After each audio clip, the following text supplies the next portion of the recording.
Hi, so today I'm going to show you how you can create and completely automate all your thumbnail creation process so you can leverage AI and start really ramping up and transforming, scaling your agency.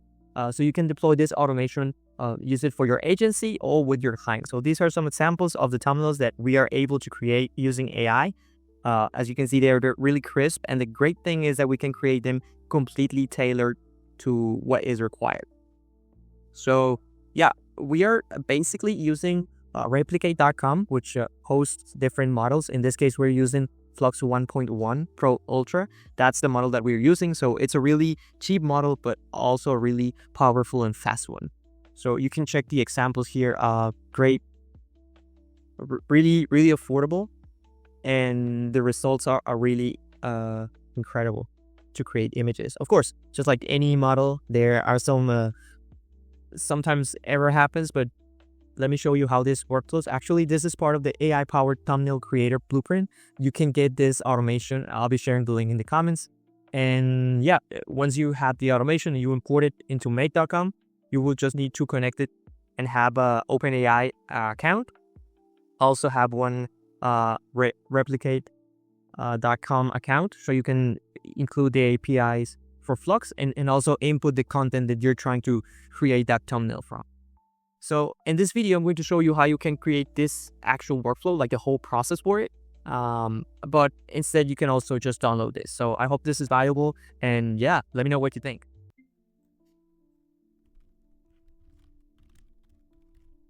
Okay, so first, we start by looking like the best practices for thumbnail creation in 2024.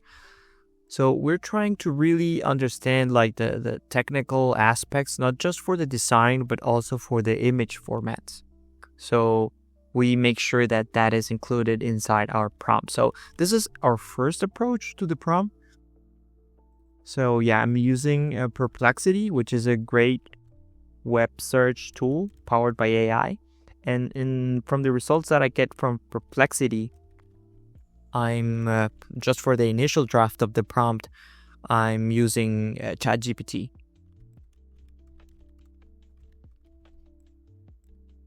Once we have that first prompt, I'm using Anthropic, actually the improved prompt function, which I've used in other videos. I think it's amazing. I highly encourage you to use it. And yeah, I'm including the prompt there. I'm adding some variables because that's required for it to work. And from there, we can start with the initial prompt and ask it to include like more detailed, specific technical aspects to really improve the prompt.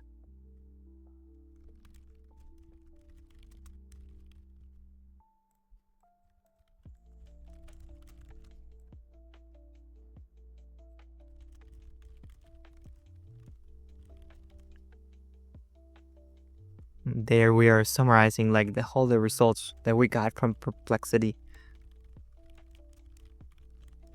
Yeah, this is a really interesting thing that Anthropic released. They are using chain of thought, just similar to the O1 model, to improve prompts. So as you can see, it takes like different steps to really analyze and improve it. So there we are just including like more details of what we're trying to achieve. And there it's planning the initial draft. It's planning the revision and writing the final draft. So as you can see, like the, I would say, context of terms used between Anthropic and OpenAI are sometimes a little bit different. So right now, what I'm doing is just making some slight adjustments to be more simple for in the OpenAI or ChatGPT context. Also, a great tool if you're using ChatGPT, as you know, it can store some information based on what you're talking to it. So to add some context as variables, I'm just asking for it based on what we previously discussed, so it can really summarize some of that content. For example, the target audience that our agency work with and our brand information. So for the prompt, we're trying to keep it, I would say, as general as possible, to have input variables that are external, so it can be plugged and play to different systems and to include different variables.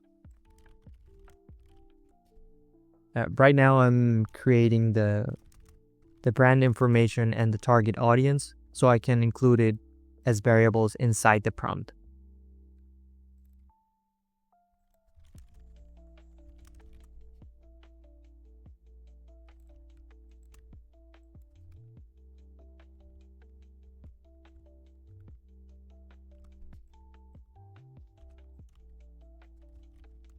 Actually, one thing that now that we've deployed this automation, I would highly encourage you to not include like the name of your company, because sometimes it will try to write it or include a logo that's not necessarily aligned with it.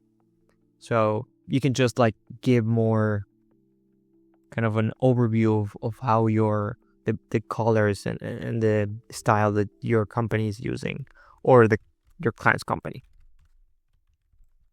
Okay, so now what I'm doing right now is actually I was having some errors trying to connect with Make. I required to use an incognito mode, but anyway, yeah, I was connecting there to start creating the workflow from scratch.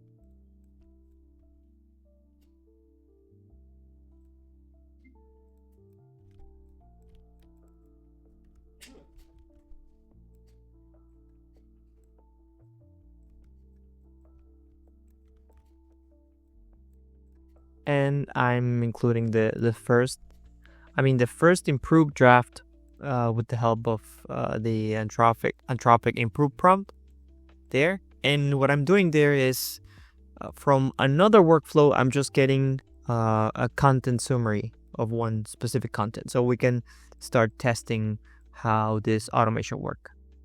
So we have the input content and we have the other variables defined, so we can start generating results.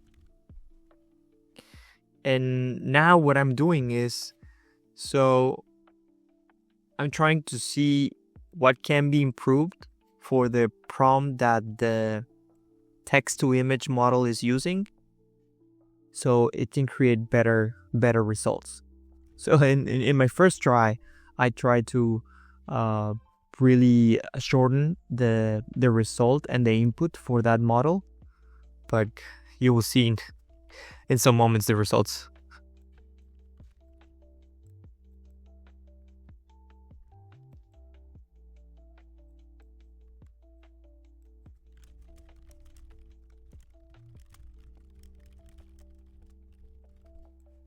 Yeah, that's one thing that's super important, right? When we're building this kind of tools and systems for companies or processes, like you need to really test it and try different angles, and always keep the mentality that you will, even when you deploy it, you're going to need to improve it, and it's part of the process.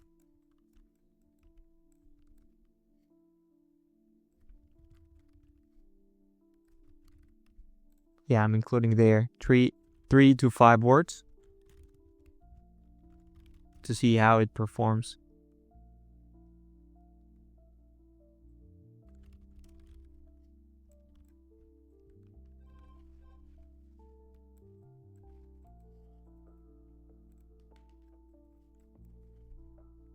So the result are just 3 to 5 keywords, and that's what I'm going to send to Flux 1.1. So next thing that I need to do is create the post request to that model, and using the parameters, the best possible parameters for the image output.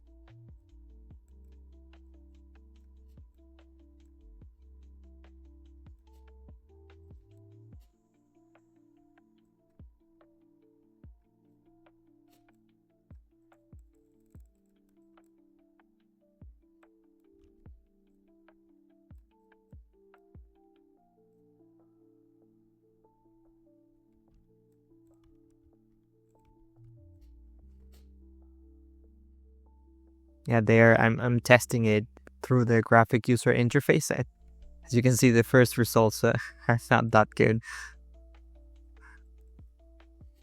Slightly better, getting a little bit better, making some small changes, but still.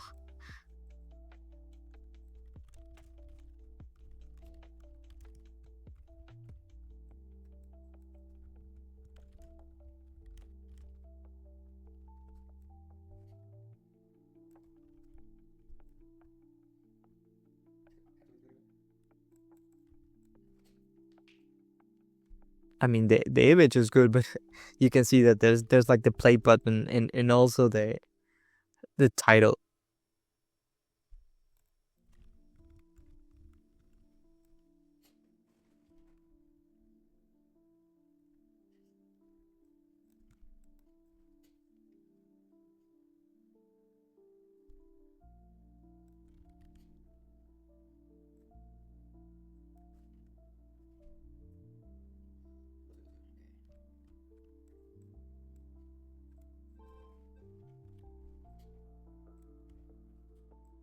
Okay, now that we got kind of a sense of how does the model respond to different queries, I mean, to different prompts, now we're trying to go for make the API connection to to send, let's say, the instructions for the model to create the image based on the content that we want to create that thumbnail for.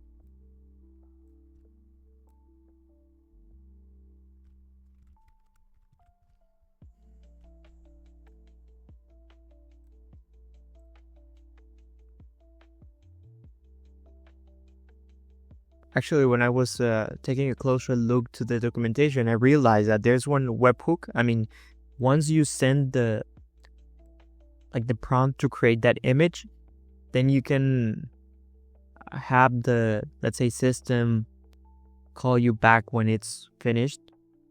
But we're trying to keep it as simple as possible. I mean, we're just going to send it and then wait some time for it to have generated that image and to get it. So that's how you create one API token, and just log in there and create one API key. I created one just for the sake of testing. Yeah, always really important to parse the data. So in every HTTP request that you do, always parse the data, because if not, you can use the variables, That's a webhook I was mentioning about. Right, so once you've done submitted the request to create the image, you'll need to wait some time and then check for the ID of that given image to get the information. And by the way, once that information has been, that image has been generated, it will be hosted. The URL will keep working for that image for around 1 hour. After that, it will be removed. So just consider that if the way you're using the workflow. So yeah, that's the output.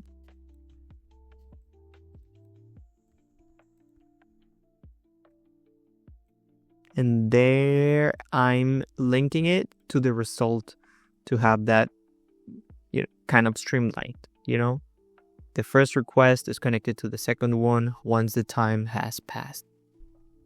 And I started with 60 seconds, which is way too much. The usual time for that images is around 8 to 10 seconds. So yeah, it's a quite fast model. So far to what we've got.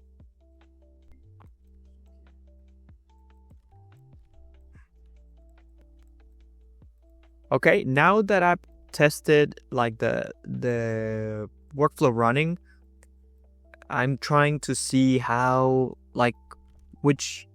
modifying the prompt, the instructions that we're giving it to the Flex 1.1 model, like how it can really improve the performance. We're trying to maximize, to get the best results possible, because at the end of the day, that creative, that thumbnail, of course, it could be a source of inspiration for your creative team or internally, but ideally you would want to create maybe 5, maybe 10, and then from there pick the best one, right? So that's the thing that we want to achieve.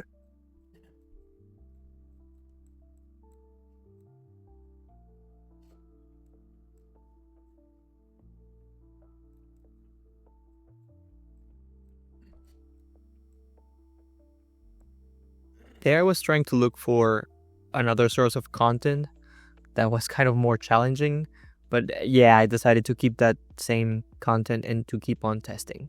So that's why I created several kind of branches, like several routes to test different prompts. Once again, I'm using the improve prompt option in Anthropic to make these changes. Basically, what I tried is simple, short description of the prompt. Then I tried some super short keywords that, as you can see, it did not work that much. And then I also tried a more detailed prompt, like the one we are using to generate the input for Flux 1.1. So yeah, there I'm kind of tweaking the results to try and test each one of those.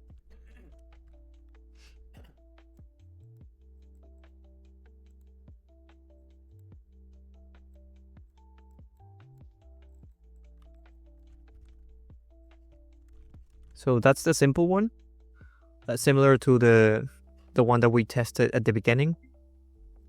I just wanted to double check and compare results to see the real difference between each one of those. So yeah, that's the first one, not that good. The second one, it's actually great. You can tell that some text is not perfect. Yeah, that's the third one. So I think the second one was more convincing. So I tried to do more testing, and I didn't see anything related to requesting multiple images to the API in the documentation, and I tried to add more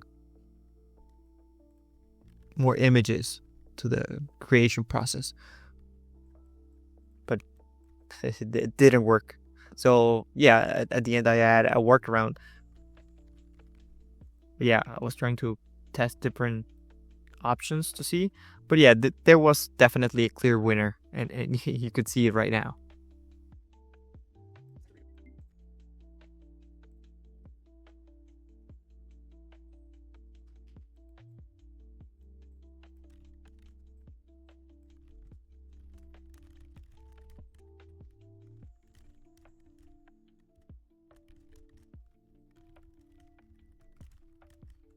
So there, I'm kind of just trying to create some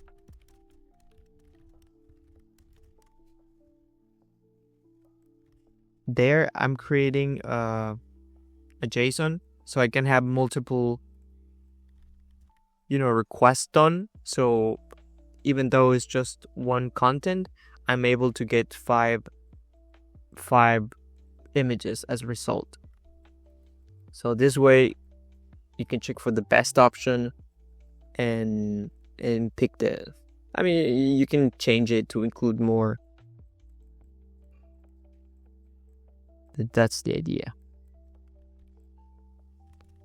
So since we were not able, the API, I think it does not have the option to create multiple images, which is did separate requests and then kind of grouping all the requests together. Yeah, there you can see I have one like all the thumbnails will be the results. I actually, for this workflow, to include it in my workflow, in other workflow, to kind of parse it via email. That's why I'm including the break line in HTML format, which you will see in a moment. But I mean, it depends on exactly what you're trying to do and where you want to connect this workflow. All right. So thanks for watching. I hope this was valuable for you and your agency. And yeah, follow us to get more content like this so you can really streamline and automate. And remember, don't repeat, automate. Bye.